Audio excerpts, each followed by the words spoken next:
had a bit of a strict childhood, so I didn't really go out too much, but I could like drop into this like fantasy world of mine through play and my clothes. When I create now, I feel like I'm always trying to go to that place where I felt pretty and free or happy, you know.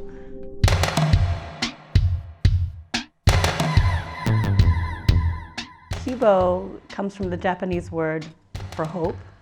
My husband and I, at the time, we were trying to come up with baby names, and so we used KKIBO for the name of our daughter, Sophie KKIBO, and for the name of the line, KKIBO, but with an extra K. Generally, I'm inspired by pieces that are easy to wear, like kimonos, kaftans, muumuus. The kimono starts with a very like elementary shape. It's a rectangle or a square, and you build on that. For KKIBO, the macrame came from the 70s, from my childhood, and so I dove into all the old books and the old magazines and taught myself how to do it. The work of Joseph Campbell speaks to me on multiple levels. I came across a book of his that was what he called an atlas, and there were all these images of tribes in New Guinea and how they were making ceremonial costumes out of bark, and it's like what we wear can be ceremonial, can mark something important, and that's like the definition of fashion to me. When I was in school, I knew even then that I didn't want to go corporate.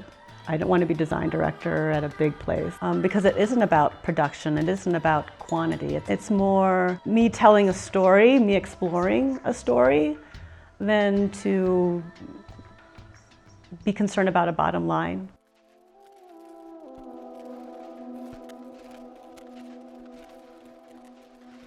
We were living in LA, and we just decided that we wanted to stop renting. We wanted to buy a house, and when we started looking in LA, we were just priced out. You know, we didn't want to shoulder a huge mortgage.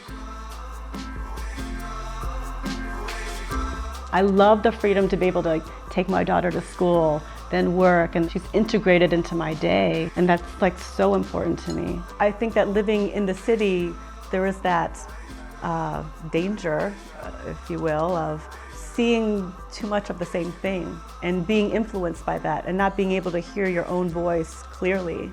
I find that living on the mountain, I can hear my creative voice better. My creativity is not just about designing or making macrame, it's everywhere in my life. And in that sense, KKIBO is just a byproduct of how I live.